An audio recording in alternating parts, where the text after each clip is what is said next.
इस बॉक्स को हथौड़ी से तोड़ने की कोशिश करते हुए देखा था। वो बूढ़ी औरत एमिली के हाथ में वो बॉक्स देख लेती है जो खिड़की के पास लेटी होती है और वो चिल्लाकर उसे नो कहती है।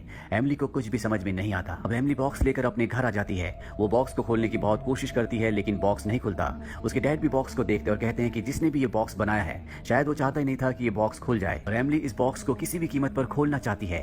रात को वो एक बार फिर से बॉक्स को खोलने की कोशिश करती है और इस बार बॉक्स खुल जाता है। इस बॉक्स के अंदर बहुत अजीब अजीब चीजें होती है। इसमें एक दांत, एक वुडन हॉर्स, एक अंगूठी और एक कीड़ा होता है। एमिली को कुछ भी समझ में नहीं आता। बॉक्स के अंदर से जो अंगूठी निकली होती है वो उस अंगूठी को पहनकर बॉक्स को अपने गले से लगाकर सो जाती है और सुबह वो अपनी बड़ी बहन की चीख की आवाज से उठती है और तभी उसकी बड़ी बहन दिखाती है कि उसके बेड पर एक कीड़ा है जिसे वो ज्यादा सीरियसली नहीं लेती और अब यहाँ पर एमिली खोई खोई रहना शुरू हो जाती है। हमेशा वो अंगूठी को ही देखती रहती थी, साथ ही बॉक्स के बारे में सोचा करती थी और जब उसकी बड़ी बहन उससे बात करने की कोशिश करती है तो वो उसे इस बारे में कुछ भी नहीं बताती। अब रात को जब बारिश हो रही होती है तो बॉक्स अपने आप ही खुल जाता है। उसके अंदर से आवाज आती है एमिली।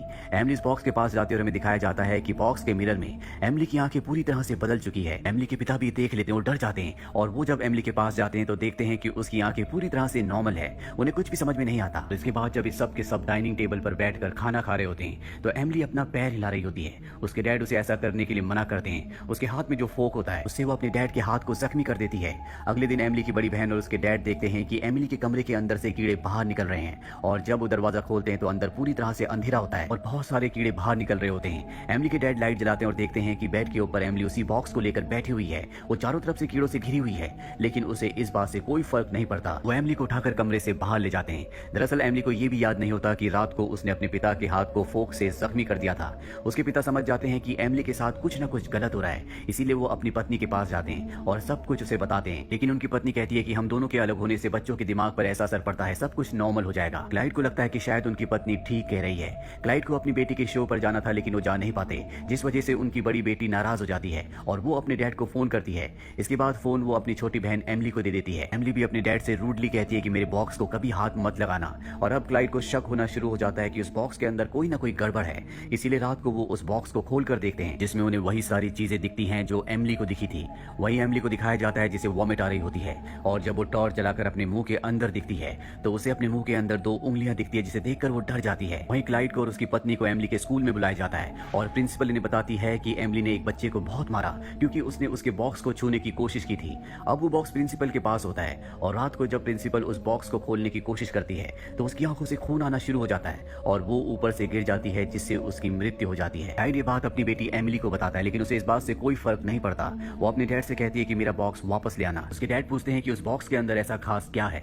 एमिली बताती है कि उसके अंदर मेरी फ्रेंड रहती है। उसके डैड कहते हैं कि मैं उससे मिलना चाहता हूँ। एमिली कहती है कि वो किसी से नहीं मिलती क्योंकि उसे कोई देख नहीं सकता, वो इनविजिबल है। और अब उसके डैड को समझ में आ जाता है कि सारी प्रॉब्लम की जड़ वो बॉक्स है, इसीलिए वो उस बॉक्स को बाहर दूर कहीं फेंक देते हैं। और जब वो घर जाते हैं तो देखते हैं कि एमिली का पूरा चेहरा बदला हुआ है। वो कहती है कि मेरा बॉक्स कहाँ है। उसके पिता उसकी इस बात का कोई जवाब नहीं देते। एमिली उन्हें उल्टा सीधा कहना शुरू कर देती है और जब एमिली अपने डैड के पास जाती है तो कोई इनविजिबल शक्ति एमिली को थप्पड़ मारती है जो कि उसके डैड ने नहीं मारा होता। एमिली को लगता है कि उसके डैड ने उसे मारा है। साथ ही एमिली की बड़ी बहन भी पीछे से देख लेती है और उसे भी ये लगता है कि थप्पड़ उसी के डैड ने मारा है। इसके बाद एमिली घर से भाग जाती है और उसे लकड़ी का बॉक्स मिल जाता है। वो लकड़ी का बॉक्स उससे हिब्रू भाषा में कुछ करने के लिए कह रहा होता है और एमिली बार बार नो कह रही होती है। इसका मतलब ये कोई ऐसा काम है जो एमिली नहीं करना चाहती और तभी उसके मुंह के अंदर से बहुत सारे कीड़े निकलना शुरू हो जाते हैं और वो बेहोश हो जाती है। यहाँ पर एमिली के डैड आ जाते हैं और उसे उठा लेते हैं। एमिली की मॉम भी घर पहुंच जाती है और उन्हें उनकी बड़ी बेटी ने बताया होता है कि डैड ने एमिली को थप्पड़ मारा है। इसीलिए अगले दिन कोर्ट में जाते हैं जहां पर जज ये फैसला सुनाते हैं कि अब एमिली के डैड एमिली और उसकी बड़ी बहन से नहीं मिल सकते। क्लाइड को शक होता है कि बॉक्स की वजह से सब कुछ हो रहा है, इसीलिए बॉक्स को लेकर एक प्रोफेसर के पास जाते हैं जो इस तरह की चीजों की बहुत ज्यादा जानकारी रखते हैं। और जब वो बॉक्स को देखते हैं तो बताते हैं कि ये 1920 या 1930 का है। इसे एक ज्यूस गांव में बनाया गया था और इसमें हिब्रू भाषा में लिखा है कि इस बॉक्स का नाम द बुक बॉक्स है। ज्यूस लोगों का मानना था कि वो बुरी आत्माओं को यानी कि डेविल को कैद कर सकते हैं, इसीलिए वो इस तरह के बॉक्सेस के अंदर उन आत्माओं को कैद कर लिया करते थे। प्रोफेसर कहते हैं कि किसी भी कीमत पर इस बॉक्स को मत खोलना, लेकिन इन्हें नहीं पता होता कि पहले ही एमिली इस बॉक्स को खोल चुकी है। अब क्लाइड इंटरनेट पर ज्यूस एक्सॉर्सिज्म के बारे में पढ़ना शुरू करता है जिससे उसे एक पवित्र किताब के बारे में पता चलता है और वो उस किताब को लेकर एमिली के कमरे में जाता है। जब वो सो रही होती है वो उस किताब की पवित्र लाइनों को पढ़ना शुरू करता है। तभी एमिली उसकी तरफ देखती है और उसके हाथ से वो किताब दूर जाकर गिरती है।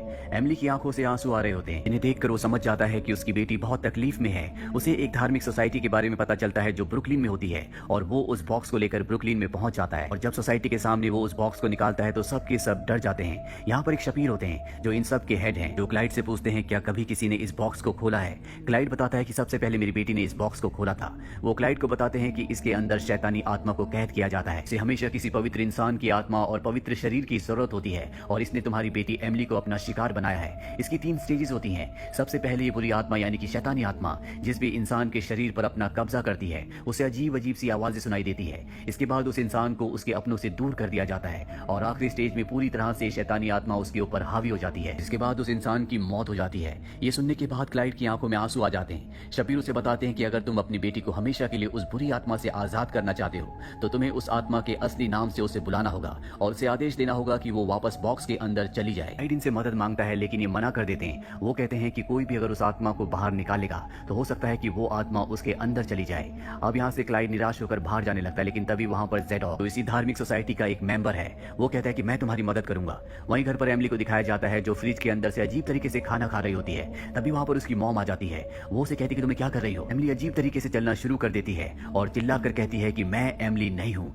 इसके बाद वो अपनी मॉम को मारने वाली होती है, लेकिन तभी उसके अंदर जो असली एमिली होती है वो बाहर आ जाती है और वो अपनी मॉम के गले लग जाती है। एमिली की मॉम अब पूरी तरह से डर चुकी है। उसका जो बॉयफ्रेंड होता है जिसके साथ वो रहती है वो उसे कहती है कि एमिली की तबीयत बहुत ज्यादा खराब है। वो कहता है कि कल हम उसे डॉक्टर के पास ले जाएंगे और अगले सुबह जब वो डॉक्टर के पास एमिली को ले जाने की तैयारी कर रहा होता है तो वो देखता है कि सामने एमिली खड़ी है। वो उसे घूर घूर कर देख रही होती है और तभी उसके सारे के सारे दांत टूटना शुरू हो जाते हैं। वो डर कर अपनी गाड़ी लेकर यहाँ से भाग जाता है और अब एमिली की मॉम और उसकी बड़ी सिस्टर भी बाहर आ जाती हैं। दोनों एमिली को हॉस्पिटल ले जाते हैं जहाँ पर उसका सीटी स्कैन करने पर पता चलता है कि उसके अंदर कुछ है और ये वही आत्मा होती है जो बॉक्स के अंदर से निकलकर एमिली के शरीर के अंदर पूरी तरह से एंटर कर चुकी है, लेकिन अभी भी उसने एमिली को पूरी तरह से अपने वश में नहीं किया होता। वहीं हमें क्लाइड को दिखाया जाता है जो ज़ेडॉक के साथ गाड़ी से हॉस्पिटल की तरफ बढ़ रहा होता है क्योंकि उसे पता है कि उसकी बेटी हॉस्पिटल में है और अब इन्हें पता करना है कि उस आत्मा का नाम क्या है। बॉक्स के ऊपर जो मिरर होता है, ज़ेडॉक जब उस मिरर को तोड़ता है तो पीछे एक नाम होता है जो होता है एबिसो और ये समझ जाते हैं कि उस आत्मा का नाम एबिसो है। ये दोनों के दोनों हॉस्पिटल पहुंच जाते हैं जहां पर एमिली है। ये एमिली को लेकर हॉस्पिटल के एक दूसरे कमरे में जाते हैं जहां पर कोई नहीं आता और यहाँ पर ज़ेडॉक पवित्र मंत्रों का उच्चारण करना शुरू कर देता है। साथ ही सब के सब अपनी अपनी एक चीज बॉक्स के अंदर डालते हैं और अब एमिली के अंदर जो शैतानी आत्मा है वो अपने असली रूप में आ जाती है और इन सबको कहती है कि तुम सब के सब मारे जाओगे। इसके बाद वो यहाँ से भागकर मॉर्चरी में छुप जाती है। क्लाइड भी उसके पीछे जाता है। वो क्लाइड के ऊपर हमला कर देती है, लेकिन एक बार फिर से उसके अंदर से वो शैतानी आत्मा निकल जाती है और एमिली पूरी तरह से नॉर्मल हो जाती है। एमिली का पूरा परिवार उसके पास पहुंच जाता है। सब उसे देखकर खुश होते हैं क्योंकि सबको लगता है कि वो शैतानी आत्मा जा चुकी है, लेकिन यहाँ पर जो ज़ेडॉक होता है उसे पता है कि वो आत्मा अभी गई नहीं है बल्कि वो किसी और के शरीर के अंदर छुप चुकी है और अब वो जोर जोर से एबिसो एबिसो बोलना शुरू कर देता है जो उस आत्मा का नाम है और तभी क्लाइड को कुछ होने लगता है। वो अपने आप ही दूर चला जाता है और उसके मुंह के अंदर से एक हाथ निकलता है। दरअसल ये वही शैतानी आत्मा है जो उसके अंदर छुपी हुई है और अब वो उसके शरीर के अंदर से बाहर निकल जाती है और धीरे धीरे उसी वुडन बॉक्स के अंदर चली जाती है जहां पर उसे कई 100 साल पहले कैद किया गया था। क्लाइड ने अपनी बेटी की जान बचा ली, जिसके बाद क्लाइड और उसकी पत्नी एक बार फिर से एक हो जाते हैं और इनके परिवार में खुशियां वापस आ जाती है। वहीं ज़ेडॉक को दिखाया जाता है जो उस वुडन बॉक्स को अपने साथ कार से ले जा रहा होता है और तभी एक ट्रक उसकी कार को हिट कर देता है जिससे उसका बहुत बड़ा एक्सीडेंट हो जाता है और उस एक्सीडेंट में ज़ेडॉक की मृत्यु हो जाती है और उस वुडन बॉक्स को दिखाया जाता है जो सड़क पर पड़ा है, जिसके बारे में किसी को नहीं पता कि ये कितना खतरनाक है और उसके अंदर से हमें उस बुरी आत्मा शैतानी आत्मा की आवाज आती है, शायद एमिली की तरह किसी और को अपना शिकार बनाएगी। दरअसल ये एक सच्ची घटना पर आधारित है। ऐसे ही हादसा एक आदमी के साथ हुआ था जिसने वुडन बॉक्स खरीदा था। इसके बाद उसके साथ बहुत सारी अजीब सी चीजें होना शुरू हो गई और बाद में उसने उस वुडन बॉक्स को एक म्यूजियम में